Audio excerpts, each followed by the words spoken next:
இன்னைக்கு நம்ம பார்க்க வந்திருக்க கதை ஒரு சாதாரண ஆர்மி ஆஃபீஸர் தான். பட் அதே மனுஷன் அந்த நாட்டுக்கே லீடரானா எப்படி தானே கேட்குறீங்க? வாங்க முழுசாக சொல்கிறேன். ஹை மினி ஸ்கிரீன் ஓனர்ஸ், ஏதோ எனக்கு தெரிஞ்ச தகவலோட நான் உங்கள் டெய் பசங்களா அட்மின். சரி வாங்க தொடருவோம். ஆப்பிரிக்கன் யங் லீடர் இப்ராஹிம் ட்ராரே, ஆப்பிரிக்காவின் இளம் புரட்சி தலைவர். இப்ராஹிம் ட்ராரே 1988 புர்கானியா ஃபாசோவில் பிறந்தார். ஏழை ஃபேமிலி, பட் எஜுகேஷன் மற்றும் ஸ்போர்ட்ஸில் பணக்கார பையன் சார் இவன், அந்த மாதிரி சொல்லலாம். அப்புறம் ஸ்கூலில் நல்லா படித்து முடித்து எப்பயும் போல் காலேஜுக்கும் போனான்.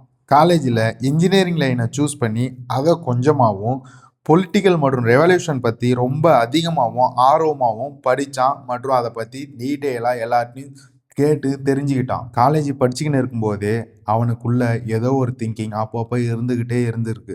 அது என்னவென்னா, நம்ம நாடு ஏதோ ஒரு ஃபாரின் கண்ட்ரோலில் இருந்துருக்கு, அதனாலேயே என்னமோ தெரியல நாட்டு மக்கள் எல்லோரும் கஷ்டப்படுறாங்கன்னு அவனுக்குள்ளேயே ஒரு டீப் திங்கிங் எப்போவுமே ஓடிட்டு இருந்துக்குது. 1896 இருந்து 1960 இந்த மாதிரி காலகட்டத்தில் புர்கினா ஃபாசோன்ற பேர் அப்பர் வோல்டான்னு இருந்துச்சு.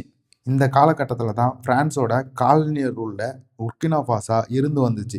இது பிரெஞ்சோட வெஸ்ட் ஆப்பிரிக்கன் குரூப்பில் ஒரு பார்ட்டு. 1960 பிரான்ஸு கிட்ட இருந்து இண்டிபெண்ட், அதாவது சுதந்திரம் கிடைச்சிது. ஆனால் சுதந்திரம் கிடைச்சதுக்கு அப்புறமும் பிரான்ஸோட இன்ஃப்ளூயன்ஸ், அதாவது பிரான்ஸோட ஆதிக்கம் இருந்துக்கிட்டே இருந்துச்சு. எப்படின்னா மிலிட்ரி, எக்கனாமி, கரன்சி, பொலிட்டிக்ஸ், இந்த வகையெல்லாம் பிரான்ஸு தலையீடு இருந்துக்கிட்டே இருந்துச்சு. 1984 தாமஸ் சங்கரா ஆட்சிக்கு வந்தார். இந்த டைமில் கண்ட்ரியோட நேமை உப்பர் வோல்டால இருந்து புர்கினா ஃபாசோ மாற்றினார். இவர் தான் புர்கினா ஃபாசோ நேமு உருவாக காரணம். தாமஸ் சங்கரா தான் பிரான்ஸோட தலையீட்டை ரொம்ப தைரியமாக எதிர்த்து நின்னார் மற்றும் அதை குறைச்சிக்கணும் வந்தார். இப்போ அப்படியே இங்கே வாங்க இப்ராஹிம் ட்ராரேவை பற்றி பார்க்கலாம். நம்ம நாடு பிரான்ஸோட கட்டுப்பாட்டில் இருக்கிறதுனால மக்களும் கஷ்டப்பட்டாங்க. இதை இவர் யோசிச்சுட்டு கூட இருந்தார். இதனாலேயே படிப்பெல்லாம் முடிஞ்சதும் இப்ராஹிம் ட்ராரே புர்கானியா ஃபாசோவில் இருக்க ஆர்மியில் சேர்ந்தார். அப்புறம் நல்லா கடுமையாக பயிற்சி பெற்றார். அப்புறம் ஆன்டி டெரரிஸ்ட் அவங்களெலாம் மீட் பண்ணார். டெரரிஸ்ட் கூட சண்டை போட்டார். காடு, மலை, பாலைவனங்களில் நேருக்கு நேராகவே தீவிரவாதிகளோட சண்டை போட்ட அனுபவம் இவர்கிட்ட நிறையாவே வர ஆரம்பிச்சிது. இவர் சிம்பிள் லைஃபு, டிசிப்ளினு, கரேஜ் இதெல்லாம் இவரோட பலமாக இருந்துச்சு. இதனாலேயே இவர் கூட இருக்க சக ஆர்மி மேன்களோட நிறைய பாப்புலராக இருந்தார். இப்படியே போயிட்டு இருந்த இவரோட இந்த வாழ்க்கை நாட்டில் நடக்கிற மோசமான நிலையால் மாறிச்சு.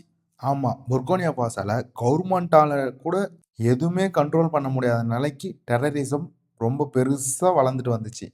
இதனால் நிறைய மக்கள் செத்து போனாங்க. டெரரிஸ்ட் அட்டாக்கை சமாளிக்க முடியாமல் மிலிட்ரி சோல்ஜருக்கும் வெப்பன்ஸ் இல்லாமல், அதாவது பற்றாக்குறையும் ஏற்பட்டுது. கவர்மெண்ட்டு இதனால் எந்த ஒரு முடிவையும் எடுக்காமல், மிலிட்ரிக்கும் எந்த சப்போர்ட்டும் இல்லாமல் என்ன பண்ணுறதுனே தெரியாமல் முழிச்சிட்டு நின்றுந்தாங்க. இதெல்லாம் கூர்ந்து கவனிச்சுட்டு இருந்த இப்ராஹிம் ட்ராரேக்கு செம்மையான கோபம் வந்துச்சு. இதே நிலைமை தொடர்ந்து போயிட்டே இருந்தால் கவர்மெண்ட்டால் எதுவுமே பண்ண முடியாதுன்னும் மக்களும் இதனால் அதிகமாக பாதிக்கப்படுறாங்கன்னும் அவர் ரொம்பவே மனசு ஃபுல்லாக இதை பற்றியே யோசிச்சுட்டு இருந்தார். இதனால் மக்களுக்கு கவர்மெண்ட்டு மற்றும் ஆர்மி மேலே இருந்த நம்பிக்கையே போய் கோபமாக மாறிச்சு. இந்த டைமில் தான் இப்ராஹிம் ட்ராரே ஆர்மியில் நல்லா பர்ஃபார்ம் பண்ணுறாருன்னு கேப்டன் ரேங்க்கு கொடுத்தாங்க. அப்புறம் இவரால் முடிந்த அளவுக்கு டெரரிசமை கண்ட்ரோல் பண்ண முயற்சி பண்ணார், ஆனால் முடியலை. அப்புறம் மிலிட்ரி பவரை யூஸ் பண்ணி இந்த மக்கள் கஷ்டப்படுறதுனால கவர்மெண்ட்டை கலைச்சாங்க. அப்போது பால் ஹென்றி டமிபா ஆட்சி கலைக்கப்பட்டது. அப்புறம் இராணுவ ஆட்சி நடைமுறைக்கு வந்துச்சு. கேப்டன் ரேங்க்ல இருந்த இப்ராஹிம் ட்ராரே இந்த இராணுவத்தையே வழிநடத்துகிற உயர் பதவிக்கு வந்தார்.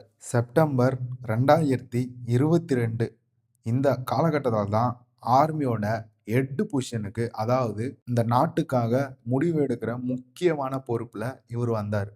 அப்புறம் என்ன, இவர் வந்ததும் இவர் டீப்பாக சின்ன வயசுலேருந்து திங்க் பண்ண பிரான்ஸோட மிலிட்ரி படைய அந்த நாட்டுக்கே அனுப்பிச்சாரு.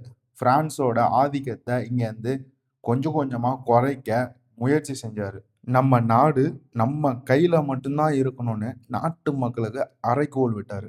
அப்புறம் ரஷ்யா மற்றும் சைனா போன்ற உயர்ந்த மற்றும் வளர்ந்த நாடுகளுடன் நட்புறவினை ஆரம்பித்தார். இப்படிப்பட்ட சூழ்நிலையில் உலகமே இவரை உற்று கவனிக்க ஆரம்பித்தது. ஏனென்றால் இவ்வளவு சிறிய வயதிலேயே இந்த நாட்டுக்கே தலைமை, அதாவது இந்த நாட்டுக்கான முக்கிய தலைவரான இந்த உரிய இடத்திற்கு இவர் வந்ததுதான் அதற்கான காரணம். இவர் வந்த பிறகு நாட்டில் உள்ள கோல்டு மைன்ஸ், அதாவது தங்கச் சுரங்கங்கள் மற்றும் இயற்கை கனிம வளங்கள் அனைத்தையும் ஃபாரின் கம்பெனியின் கண்ட்ரோலில் இருந்து தடுத்து நிறுத்த பெரும் முயற்சியினை செய்து வந்தார். இதனால் ஆப்பிரிக்காவில் இருக்கும் இளைஞர்களுக்கு இவர் ஒரு இன்ஸ்பிரேஷன் ஆனார். ஏனெனில் இவர் ஒரு ஆடம்பர வாழ்க்கையை தேர்ந்தெடுக்கவில்லை, பெரிய பெரிய பங்களாவையும் விரும்பவில்லை, லீடருக்கான பந்தாவும் இல்லை. சிம்பிள் ஆர்மி யூனிஃபார்ம் மற்றும் சிம்பிள் பைக்கில் ரோட்டில் சுற்றுற ஒரு தலைவராக இவரை மக்கள் பார்த்தாங்க. இவரை தாமஸ் சங்கராவின் நெக்ஸ்ட் அப்டேட்டடு வெர்ஷன் என்றும் மக்களால் பெரிதும் பேசப்பட்டு வருகிறது. இன்றளவும் சோசியல் மீடியாவில் ஆப்பிரிக்காவில் இவர்தான் நம்பர் 1 ட்ரெண்ட். ஆனால் சில மக்கள் இன்றளவும் இவரை தவறாக பேசி வருகிறார்கள். எப்படி என்றால் மிலிட்டரி ரூல் டெமோக்ரஸிக்கு டேஞ்சர் என்றும், இவர் வந்த உடனும் இன்னும் டெரரிசம் இருக்கிறது, ஃபுல்லாக குறையவில்லை. இப்படி இருக்கும்போது இவர் எப்படி தலைவராக நாங்கள் ஏற்றுக்கொள்வது என்று மக்கள் இன்றளவும் பேசப்பட்டு வருகிறார்கள். ஃப்யூச்சரில் எலெக்ஷன் நடக்குமா, பவர் சிவிலியன்ட்டே திரும்பி போயிடுமா, இப்படிலாம் பெரிய கொஷின் நிறைய பேர்கிட்ட இன்றளவும் நிறைய நிறைய நிறைய நிறைய எழுந்துட்டு இருக்குது. எவ்வளோ நல்லது செஞ்சாலும் சிலரோட பாயிண்ட் ஆஃப் வியூவில் அது தப்பாக தான் தெரியும். ஸோ மைனாரிட்டி மக்கள் இவரை கொண்டாடுறாங்களா இல்லையா, அதுதான் இங்கே மேட்ரு. வாட்டர் ப்ராஜெக்ட்னு ஒன்று கொண்டு வந்தார். இது செம பெரிய ப்ராஜெக்ட். இந்த ப்ராஜெக்டில் உள்நாட்டு மக்களோட உதவியை மட்டுமே நாடி இன்ன வரைக்கும் அந்த வேலை நடந்துட்டு இருக்குது. மிகப்பெரிய ப்ராஜெக்ட் இது.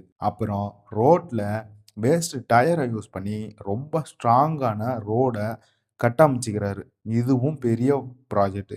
இதை விட பெரிய பெரிய ப்ராஜெக்ட் ஒன்று இருக்குது. காஞ்சி போன பாலைவனம் இருக்கும்ல, பாலைவனம், அந்த மண் எப்படி இருக்கும், அதில் விவசாயம் பண்ணணும். அதனால் தேனீயோட உதவி ரொம்ப முக்கியம்னு ஒரு ஆராய்ச்சியை செஞ்சு அந்த தேனீ மூலயமா எப்படி செடி எங்கே பார்த்தாலும் படர்ந்து வளரணும், அதை பாலைவனம் ஃபுல்லாக செடியாக, அதாவது காடாக மாற்றணும். இன்றைய வரைக்கும் அந்த ப்ராஜெக்ட் செம பெரிய ப்ராஜெக்ட். இன்னமும் அந்த ப்ராஜெக்டோட ஆராய்ச்சி போயிட்டே தான் இருக்குது. அவ்வளோதாங்க, இப்போதைக்கு இந்த கதை முடிச்சுக்கிறேன். ஏதோ எனக்கு தெரிஞ்ச ஒரு சின்ன கதையை உங்களுக்கு எக்ஸ்பிளைன் பண்ணியிருக்கேன். இது எப்படி இருக்குன்னு நீங்கள் தான் சொல்லணும். இதுதான் ஃபஸ்ட்டு வீடியோ. உங்களுக்கு பிடிச்சிருந்தா சப்போர்ட் கொடுங்க, வேறு எதுவும் வேணாம். நன்றி.